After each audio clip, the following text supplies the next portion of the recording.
Kamaphelo la ngozondo khubona uqondo mafunda bezithono ntanda ukuphakanyiswa. Namhlanje is Sunday, is that spiritual Sunday. Siyayiqhubha kaloku lento sisaqhubha ngayo inumerology.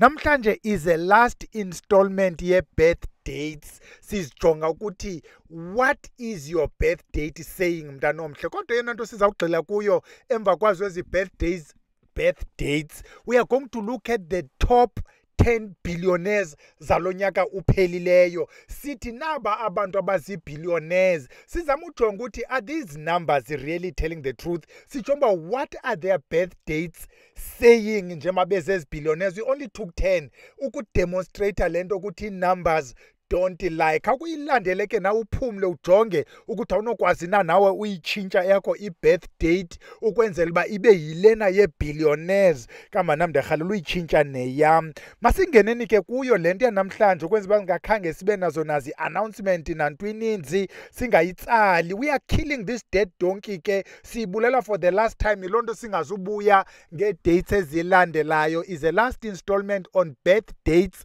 Sizawubuya nayo engenye nenye into on numbers, not i-birthday. Wena ke othi ufuna ukujongela yakho i-birthday, you can book i-session mntana omhle sikwenzele le nto kuthiwa yi-chart. Ubone ukuthi nantsi into ethile ngawe, nantsi into is something very detailed. Is fascinating stuff. Masingene kuyo ke le nto ye-birth dates. Besiphele ngonumber 6 i-birthday yange-6th. Namhlanje siqala kubantu abano-7 kwi-birthday yabo. You were born on the 7th of whatever month sithi. Ukuba uzalwe ngayo i-7th, kuthiwa mntana omhle ungumntu o-private. Ngumntu wena abantu bengade bathi uphakamile because some people cannot understand you. U-private, u-very introspective. Into ijonga ikude, analyze ubhele, ubone bengathi ubhele noko, ingathi ubhele utsike wathi. Njengoba unjalo nje ungumntu o-distant, ungumntu abantu bakuthatha bingathi uphakamile, uphinde ungumntu o-too concerned with izinto. Kuthiwani you know the macro part of the world, not ezi zinto zilapha phambi kwethu. Jonga izinto ezinkulu wena. You analyze a bigger world. Very analytical. Umntu ozalwe nge-second is can also be critical because is some sort of a perfectionist, cannot cope with izinto ezincinci ezenziwa ngabantu.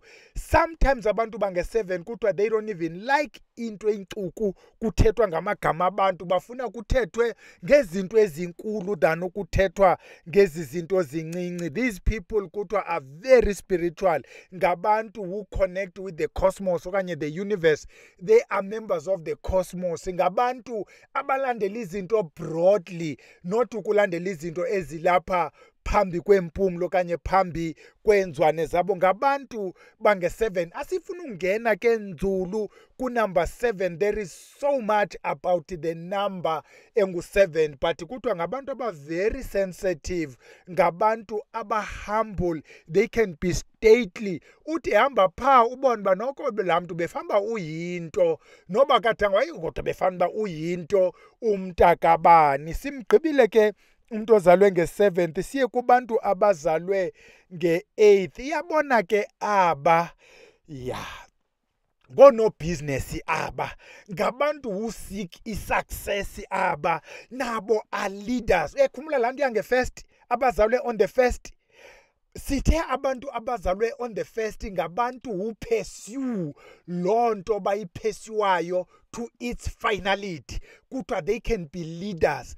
Abantu bange-8 they share nabantu bange-1st nabo aba, but aba eyabo i-pursuit of financial success, ngabantu who pursue italente ezisa imali. These people are self-sufficient, and ukuba bayibambile into athi ndifuna uachieve into ethile, hayi mntana omhle, they can also have i-blinkers because abazuyibona engenye nenye into that come in a form of distraction, because bona they want this power. They are very ambitious. Ngabantu abayilandelayo ke into particularly around imali. Ngabantu nasemisebenzini they would be working kwizinto ezine finance because eyabo ingqondo ijikeleza around imali ngonomali aba befamba namdi kule birth date. Sidlule siye kubantu bange-9. Abantu bange-9 nansi enye into esifuna uyichaza ke bantu abahle xa ulandela ezinto ze-numbers. Ukuba uzalwa nge-second, you'll notice umuntu wange-4 unazo into ezinokwenza ne-second, umuntu wange-6 unazo into ezinokwenza ne-4 ne-second, umuntu wange-8 njalo njalo. But if you check abange-3, abange-6, abange-9, we are going to talk about 3, 6 and 9. It's going to be another very fascinating topic on 3, 6 and 9. Sithi abantu bange-9 banazo ii-elements zabantu bange-3 nabantu bange-6. If uyayikhumbula ngoba sithetha nge-3rd ne-6th, i-9th ke nayo ngabantu are very compassionate. Uyakhumbula abantu bange-6th kuthiwa bona like abantu bange-3 i-pursuit yi-pursuit ye-success yomuntu wonke. Abange-8 they pursue financial independence, success financially for themselves. They are not into money but the greater good. Whatever they do is for the greater good. These souls are souls of the universe nazo ukuthi universe must be for everyone. Everyone is what the 9th is about. Ngabantu aba i-talent zabo zi-talent for the greater good. They tend to be artists. I-artist umuntu obhala incwadi, ingoma, umculo, i-poem, lonto yiyo for the greater good, for the enjoyment of others.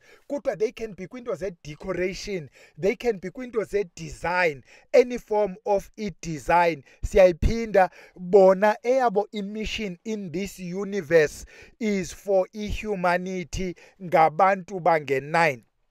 Siye kubantu bange-10. This is the last one. Sizayichaza why singazudlula kwi-10. Abantu bange-10th. Aba bantu kuthiwa bona bango self-sufficient. They are leaders. They are determined. They are forceful. They are pathfinders. Inobuyev basiyaphi sithetha ngaba bantu bange-1. Uyayi-understanda?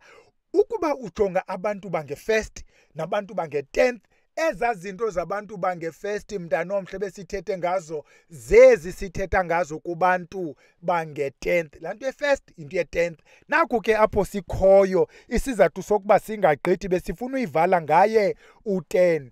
This is how numerology works. It says njengoba sizezi individuals nje size kule universe to serve, to learn or to teach. I-personalities zethu cannot be personalities ababantu banga. As personalities will be the same. That is why your personality wena mntu wange-1st nomntu wange-2nd ukuyotsho kwi-9, there will be personalities ezinezinto in common nje basitshilo. I-2, i-4, i-6 ne-8 you'll have something in common. I-3, i-6 ne-9 you'll have something in common njalo njalo. But ukuba uyagqitha ke mntanomhle uthi 10, numerology reduces the numbers to a single digit. U-10 is 1 plus 0 ibuyela ku-1. 11 ku-1 plus 1 ibuyela ku-2. U-13 is 1 plus 3 ibuyela ku-4 njalo njalo. Nansi ke ngokenye into xa siyivala lento sifuna ujonga ezi-billionaires. What are their birth date? Ingaba i-numerology is lying na? If besinothatha umzekelo sithi top politicians, sithathe the world politicians of now, besinothi these are the birth dates. Let's look at numerology and the birth dates of these people. Ukuba sithi top sportmen or women, abantu abademonstrate capacity yokudlala isport, sithi numerology says, and then sithatha abantu bayi-10, you'll see ukuthi numbers don't lie. Sithi ke xa silungiselela ukuya phayana sithi eyona nto besibhizi yiyo zi-birth dates. Any birth date yakho ke mntanomhle sithe it explains i-nature of your existence. Wena mntu uzalwe ngala date kuthiwa is your psychic number, kuthiwa is your ruling number. It indicates your compatibilities, your capabilities. It indicates even your lucky dates, lucky months, lucky colors and so on. It indicates many things around you. What are your gifts? Ozenazo from the second you were born, on whatever date. That is why you cannot change your date, because is your date and is on that day, unless you can go back and be born again. Masingene ke ngoku kwezi billionaires sithetha eza ngalonyaka sisuka kuye u2020. Nazi ezi top billion, sorry, u2019, because asifunanga ukwenza u2020. Ayibona mosinto ye-financial ntontoni overlape ufumanisa uba kwelinye ilizwe zisabalwa kulonyaka kanti kwelinye libalo. So u2019 is complete, is over. Sijonge i-top 10 billionaires in the world ngo-2019. Go back ke nawe uthi top 10 billionaires in 2019. Unumber 1 was, just read the names. Unumber 1 nguJeff Bezos, siyamazi ke ngulo we-Amazon. Unumber 2 nguBill Gates, siyamazi lo we-Microsoft. uBernard Arnault is a French billionaire. Number 3 uWarren Buffett, siyamazi kuthiwa is a what of intoni landawo yakhe, but uWarren Buffett is an investor, is highly rated as an investor. Siye ku Amancio Ortega, hayi bendiqanombona ndimasi. uLarry Ellison bayamazi abantu ngulwe Oracle, if you've been kwinto ze-databases leading. uMark Zuckerberg was number 7, bayamazi ke ifounder ye-Facebook. uCarlos Slim Helu is a Mexican billionaire. Sidlule siye ku number 9, uLarry Page, one of the founders ze-Google, and then unumber 10 uFrancois andikwanombize kodwa nguMeyers. Andibazi ke aba balamazwe angadumanga, mos imedia yethu isidirectela ukuba sazi the Americans, the Chinese, the French and so on. This is your top 10 billionaires ka-2019. Sithi ke i-numerology says, sifuna siyimamele kakuhle lento. I-numerology says people who lead in their fields, they will have kwi-birth dates zabo unumber 1. Abantu who lead kwi-business, they will have kwi-birth dates zabo unumber 8. Sibambile, unumber 1 no number 8. Unumber 1 means you are a leader. Go check all the politicians you know. You may find that they have number 1. Your top politicians may have number 1. If there is no 1, there will be 8. We went through this, mntanomhle, was so mind-blowing. Masiqale, okay, masicacise le ndawo. You have your birth date. Masithi wena uzalwe on the 1st. So you've got 1. Or wena uzalwe on the 19th umzekelo. You've got 1 plus 9. 1 plus 9 is 10, is 1. But even if we have not reduced, you've got 1, then you've got 9. It means you'll have equalities ka 1 plus equalities is ka 9. When we reduce, siya kule nto kuthiwa is your life path. Then we also check your life path. What is your life path? Maybe nawe ungu 1 still in your life path. So we'll check your birth date. Sometimes your birth date and your birth month, we check the 2. When they reduce to 1, then you are a leader. When they reduce to 8, you are a leader. You are business minded or focused. Masingene kwezi zinto mntanomhle ezi top 10 billionaires. Siqalile mos number 1 uJeff Bezos. uJeff Bezos was born on the 12th ngoJanuwari. Has got 1 kwi-date yakhe yokuzalwa, 1 plus 2 has got 1, but at the same time has got 1 kwi-birth month. So uJeff Bezos has got to number 1. uBill Gates was born on the 28th of October. Has got 2 plus 8, has got to 8. But at the same time uBill Gates ungu 2 plus 8, which is 10. U10 is 1. Same Bill Gates was born on the 8th month. Yabona yakuza kupita lento because October, Oct 8. Okanye ukuba wena uyizisa ku today ngu10. Right? Has got 1. So uBill Gates has got 1 kwi-birth date when you reduce, has got 1 kwi-birth month when you reduce, has been a billionaire and has been the richest man for a number of years until athengise i-shares zakhe zakwa-Microsoft. Is now a philanthropist. Number 3 wethu was born on the 5th of March. 5 plus 3, 8. Number 4 Warren Buffett. Kuthiwa is an oracle of Omaha. Why bendilibele lonto? Jesus. Yeah, I think I'm rusty. Warren Buffett now has been a richest man for a number of years. Warren is very old but is still working. Warren Buffett was born on the 30th of August. Is 3 plus 7. It gives you 10, which is 1. Nangu Omashio was born on the 28th, which is 2 plus 8 is 1, but has also have 8 as a single number. Sidlule siye kuLarry Ellison. uLarry was born on the 17th. So in his birth date, uno 1, but you add 1 plus 7, it still gives you 8 in his birth date. Siye kuMark Zuckerberg. Oko samani sithi nguZuckerberg basinqanda hayi ayingoZuckerberg nguZuckerberg. He was born on the 14th. So in his birth date he's got 1 abe 904 ke, and then both are born on the 50th, but uno 1 as a leader in his field. Sidlule siye kuCarlos Helu. He was born on the 28th of January. So he's got 2 plus 8, which is 1, but also has 8. So he's got 8, he's got 1, and he was born on the 1st month. Sidlule siye kuLarry Page.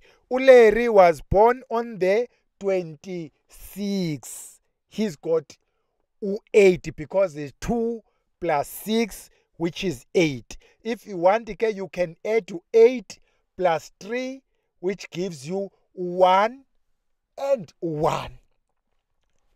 Sidlule siye kunumber last uFrancois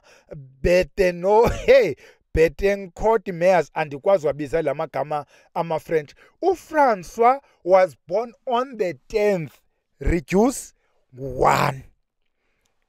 Inyanga yakhe nguJuly, so you say 1 plus 7 gives you 8. So these billionaires, the top 10, ungahamba mntanomhle ukhangela abanye mhlawumbi uyijonge le list ukuyotshona kwezinye. Look at numerology ukuthi it doesn't lie.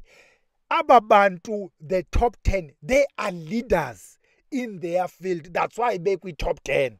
That's why you cannot be top 10 if you are not leading in your field. So as leaders, they either have number 1 in their birth dates or they've got to number 8.